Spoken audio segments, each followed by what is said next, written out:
Hello, and welcome to another episode of Steamcleaning, where I have a wheel of all my unplayed games decide what game I play all the way through and rant about next.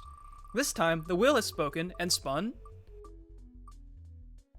CyClones. So before I go on to my normal rant, here, let me give you a little background about this game. CyClones was released by Raven Software. Yes, it's the same Raven Software that partnered with ID Software to make Wolfenstein and Quake 4, according to Wikipedia. In November 1994, when computers looked like this, and games were on floppy disk, and the best-selling console at the time, according to Wikipedia, was the Game Boy. The oldest game I have ever played, so far, was Warcraft 2, which was released in December 1995, so I had no idea what I was getting myself into. So, looking at the Steam store page, I thought this would be a nice, short game that I could just finish in 1 to 2 hours. And it looked like a first-person shooter, so I thought it was going to be very much up my alley. Oh boy, I was wrong. Very wrong. So let's talk about the game itself. When you boot up the game, you are greeted with this cutscene describing about who you are and what are you supposed to do. Let me shorthand it for you. You are a weapon called Havoc Unit. You are made by this company called AI Corp from alien and human technology they found on an alien ship. And then you go in Doom style and you have to kill everyone in there and finish the objectives. Simple, nice story. You get one of these videos before every new level to tell you what you're supposed to be doing in that level, which is good. They're nice and enjoyable, and you get a little bit more of them to the story as well. And then you're just tossed right into the main menu, which is fine. And that's it. So I saw a tutorial button because I would really need it, because I have no idea how to play this game. So when I click on it, this is a first for me. It was just a pre-recorded video telling you how to play the game, which is very weird to me because usually they have a basically mini level that basically tells you how to do the game, but I guess they couldn't fit it on that floppy disk. And then after that, I just jumped straight into the game. And I jumped into a blindfolded nightmare. Due to it being an old game, it does have some quirks, which is fine. The player movement was fine because it's just the very familiar WASD. Right click to interact with things, left click to shoot, and then spacebar to jump. All fine, normal. That's all, nothing out of the ordinary. Since that was all normal and fine, let me talk about the aiming. The big picture, big elephant in the room here. We have full mouse aiming, so you have to actually move the cursor over to the body of the enemies to actually kill them, where opposed to Doom, you just have to line it up vertically and then you would still hit. Now this is why I call it the neck brace simulator. And I'll have side-by-side video of the game and Miku here to provide some visual aid to explain more what I'm talking about.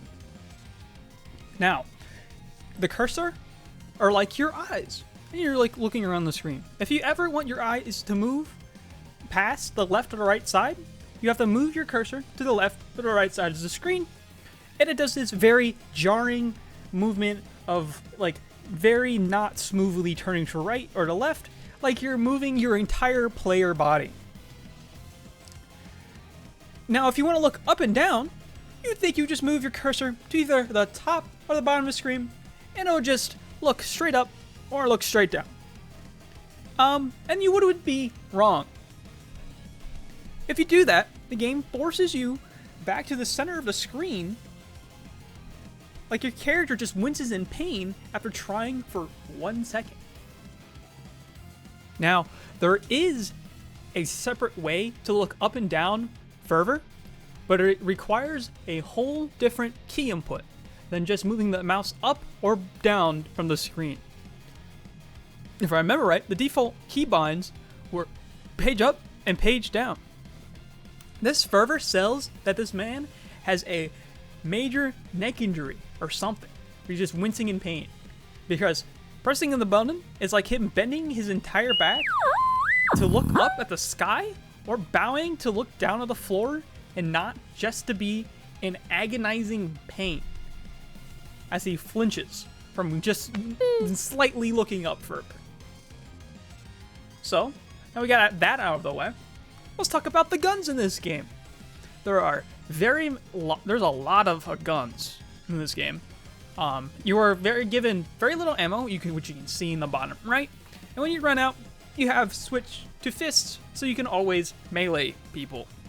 It ain't simple, right? So there's all those guns, but all of them have different damage, which is fine. But they also have different effective ranges. This game doesn't tell you that. You have to figure it out yourself. And then you, as the player, don't really figure this out that well, because the game doesn't really give you any good indicators that you're hitting something. I mean, this is not as bad as for the alien weapons, as there's a little plasma ball that you can see dissipate and slowly travel to your enemies. But this is more about the human weapons, that are all hit scans, which I'm really mad about. Because, like, the first weapon you find is either the MAC-10, which you just get normally, and then the Gatling gun. The Gatling gun basically has, like, slightly longer than melee range. And it's really annoying, because when you do anything, the only indicator that you hit something on a living thing, let me clarify this, is that they shrug back and, like, stop shooting, and then that's it. Then you hear a little, oh, and then that's it. Now, what really is annoying are the robotic ones. You just have to keep shooting them and hope that they just stop shooting at you. And if you are, and that's really it. Honestly, there's not really much. They just stop shooting at you, and that's your only indication.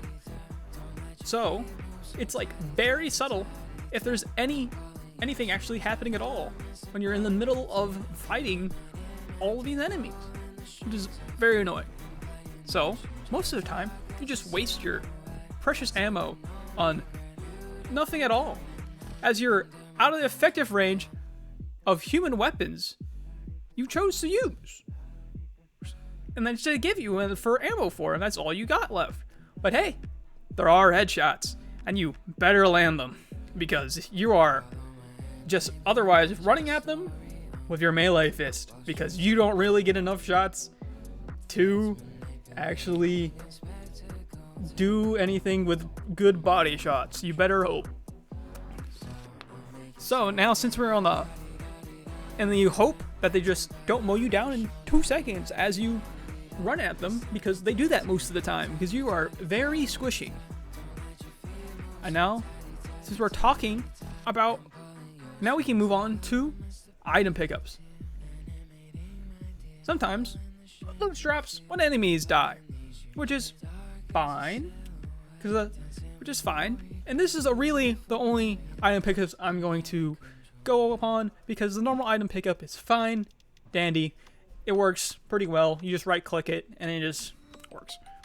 What's really annoying is on loot drops when enemies die, which is fine, but there's no auto pickup in this game.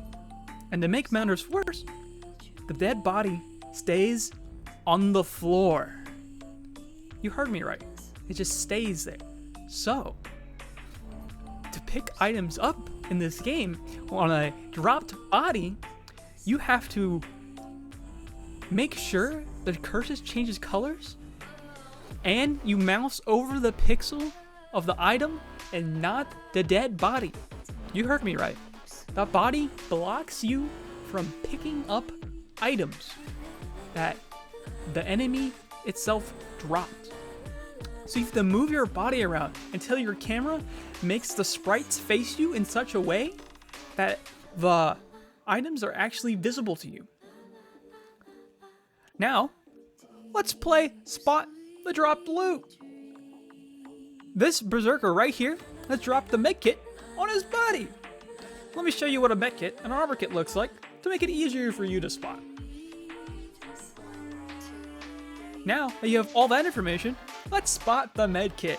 I'll give you 15 seconds to spot it, pause the video, and put your answer in the comments.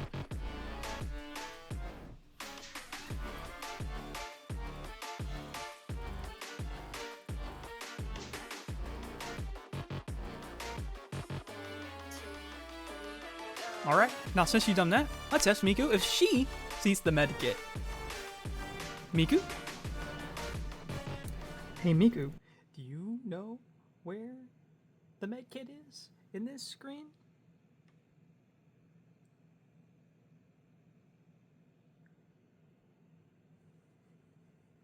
No? Alrighty. Since Miku can't find it, I'll tell you where it is. Don't worry. It's right there, under that big pile of flesh, under that one little pixel over there. Don't worry, you have to click on the med kit and not the body to pick it up. Now this doesn't even get better in the later game, when they introduced invisible enemies into the game. You can see the drop items, which is great because they're like semi-transparent. But what isn't great, their body is still there, and you have to like do a chant 3 times, do a little jig, and like hope to not wince in pain looking at the floor. And then after that, make sure your cursor isn't over the body parts, and then you make sure it's on the pixel protruding from that body, or else you can't pick it up.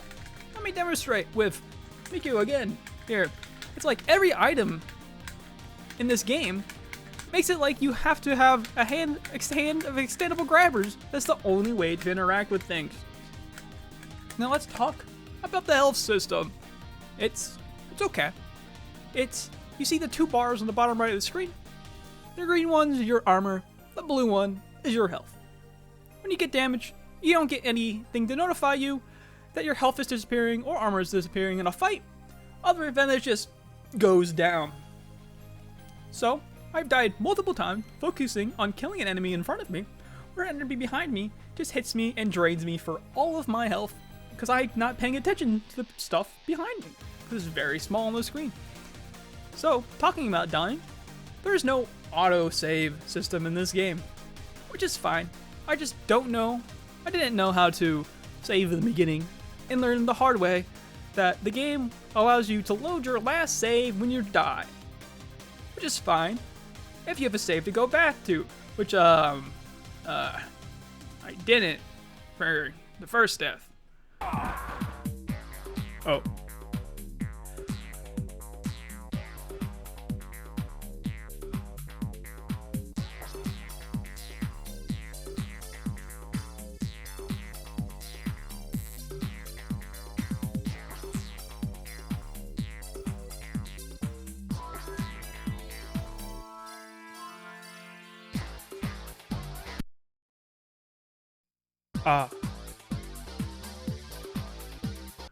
Also, I didn't know you could have multiple saves on until one of the last few levels.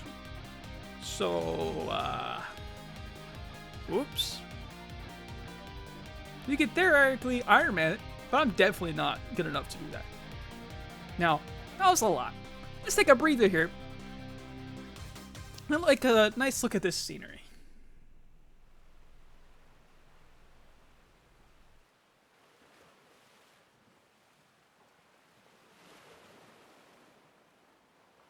Alright, feeling refreshed? Time for round 2, baby.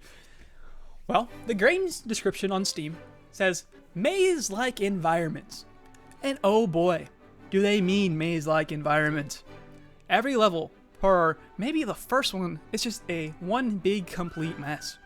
In the second level, they throw invisible doors at you. I mean, the exact same color and panel looks as all the other panels on the walls, with no other indication that your cursor turning pink for like half of a pixel when you run past it. Just to make sure to tell you that it's clickable.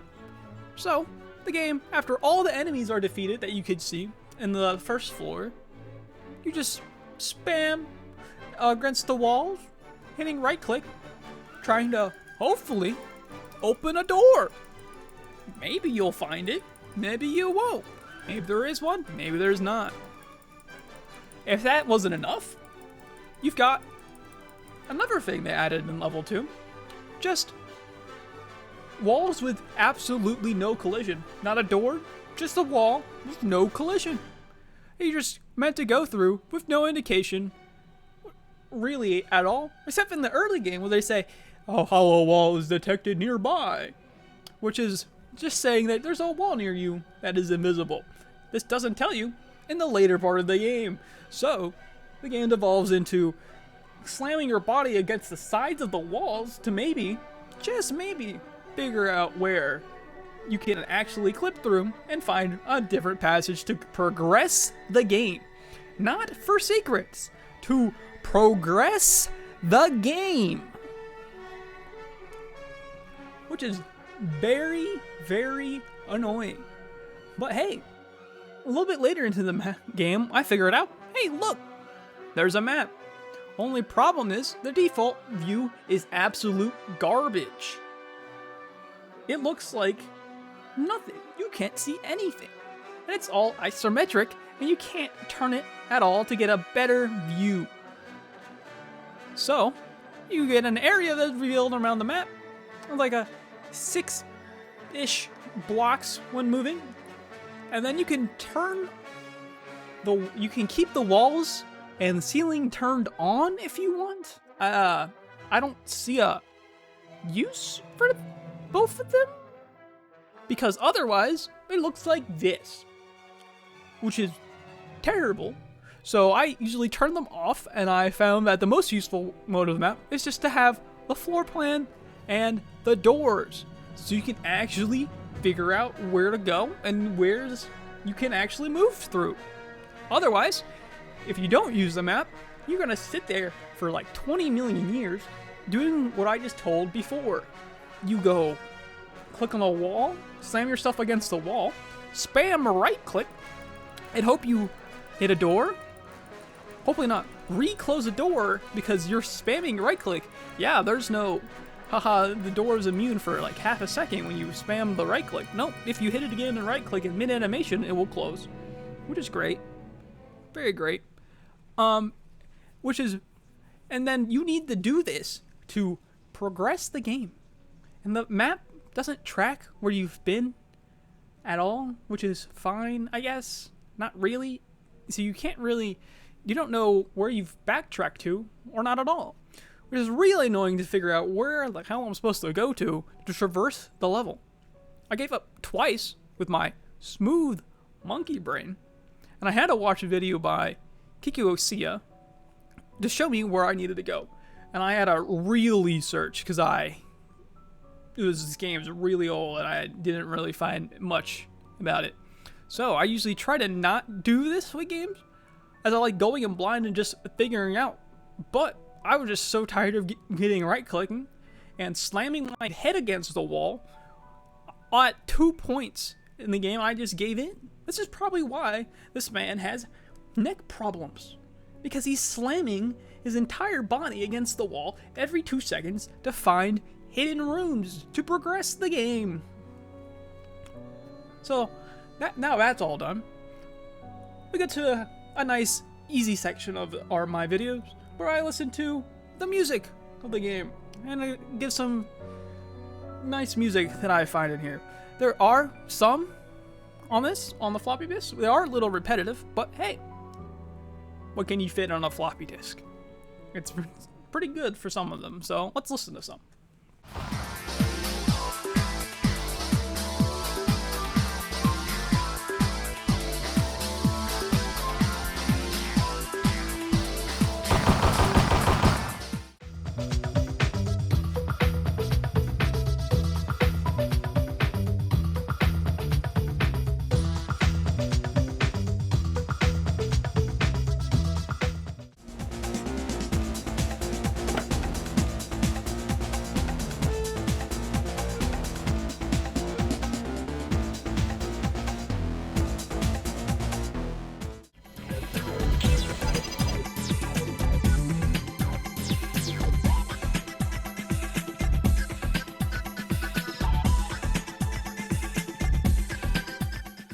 Now, it's not all doom and gloom here.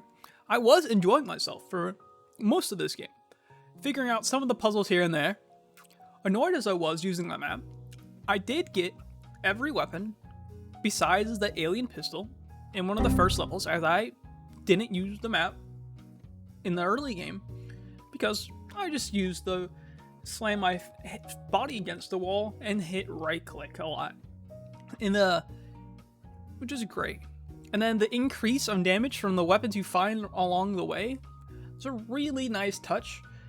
And like you get upgraded armors and things, which is also great. So you can just feel much more of a super soldier that you are. And then you also get the story. The story is pretty good, or later you go, which is pretty enjoyable. And I'll share you some of my thoughts about the story and what I think the story's supposed to be saying here. Unless you could skip a little here ahead if you don't want spoilers about what I think the story is doing. So, from what I think the story is, from what I gathered from playing, is that you are one of the invaders, the aliens, and you've been basically kidnapped and brainwashed by AI Corp to kill on their behalf. And that's why you can just pick up any of the alien weapons, and later in your game, when you get on the ships, your body gets upgraded by the armor on the ships, on the alien ships. And then in the last of the levels, the aliens start talking to you in red text, saying, "Why did you betray us?" And they keep doing this, and then you just keep murdering people in sight. Then after you kill the alien leader, you get one final message from AI Corp, and it's just telling us they have installed a remote detonation device in us from the beginning, and that we've served our purpose. And they do the most brilliant thing so far I've seen in a video game. The game just straight up closes, like he pushes the button and we've self-destruct. No putting you right into the main menu, no credits, just straight Alt F4's the game and you're back to your desktop. I just find that as a great way to end it, as you're basically being self-destructed. Now, that's out of the way. It wasn't the worst 8 hours of my life. It done worse things, like play my mobile choice for more than that time in a week, or read all of Super G. So, here's my ratings for the game. Gameplay, 5 out of 10. It's just a right-clicking simulator to me, and then you can have neck pain, I guess. That's cool. Music, it was like a 6 out of 10. They did what they could with the limited space they have. Story, 7 and 10. I enjoyed it. I enjoyed the betrayal. And then overall, I would say 6 out of 10. I enjoyed it, but I wouldn't go out of my way to replay the game. Alright? If you like my rants, hit that like button and subscribe for more rants, hopefully once a month. Thank you.